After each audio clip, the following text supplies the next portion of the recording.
Hey, it's Vinny back for another episode. So, in my neighborhood, of course, we were little kids, 14, 15 years old, and there was another kid, we'll call him LL, who's a Jewish kid that lived in the neighborhood. And this kid just had an instinct to find money in different ways, and he had the balls of a lion. And he always hung out with the Irish Catholics in the neighborhood. And he loved us, and we loved him.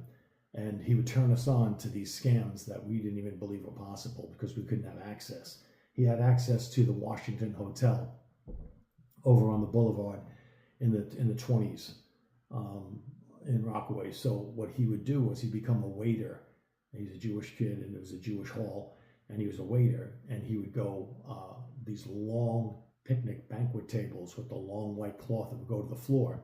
Well, these people would take to go eat dinner, and they would put their purses on the floor between their chairs. And Lenny, with the balls of a lion, would skip down to the end, get on his knees, and crawl the length of these tables. Now, these tables had to be 20, 25 yards each, and there's several of them in this big dining hall. He'd start at one and go through and just empty the purses of every woman who left their purse on the floor, and come all the way to the end and act like he was picking something up off the floor and tying a shoe or something, and he'd go to the next table. His pockets were bulging. And then he'd go and find a paper bag in the kitchen or something and stuff it all with the money in there. And then he'd look out the back window, and we'd be waiting out there for him, me, Spike, and Ryan. And he'd drop the bag out for us. And when he got off work, we'd divvy up between us. He was a generous guy too, but it was just his nature. He was.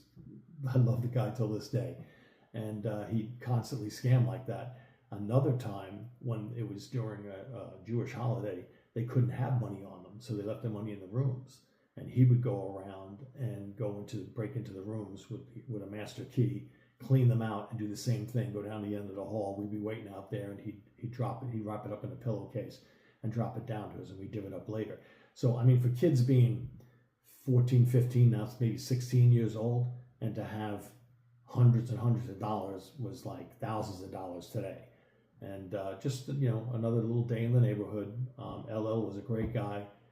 He's living in Philadelphia, from what I understand now. I always loved the guy, and he loved us.